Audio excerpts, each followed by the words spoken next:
আধিপত্যবাদকে এদেশ থেকে বিতাড়িত করে এদেশে একটি স্বাধীন স্বকীয় নিজস্ব সংস্কৃতিতে বলিয়ান একটি জাতি রাষ্ট্র গড়ে তোলবার স্বপ্ন দেখেছিলেন।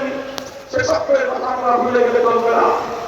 19 শতকের গোড়ার দিকে বঙ্গভঙ্গের মধ্য দিয়ে কলকাতার আধিপত্যবাদকে রুখে দিয়ে এই ঢাকা কেন্দ্রিক মুসলিম জাতিসত্তার উন্মেষ ঘটাবার জন্য এদেশের মুসলমানরা যে সংগ্রাম করেছিল, সেই সংগ্রামের সাথে যারা বিশ্বাসঘাতকতা করবে তাদের বিরুদ্ধে সত্যার সমালোচক আহ্বান জানাই।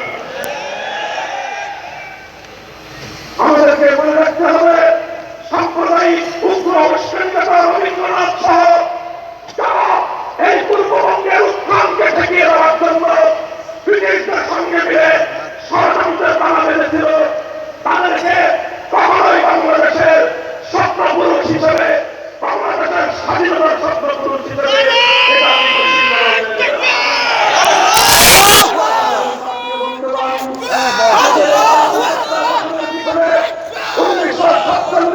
রাজনৈতিক বিভাজনকে তারা মুছে ফেলতে চায়, তারা বাংলাদেশের মানচিত্রকে মুছে ফেলবার ষড়যন্ত্র করে।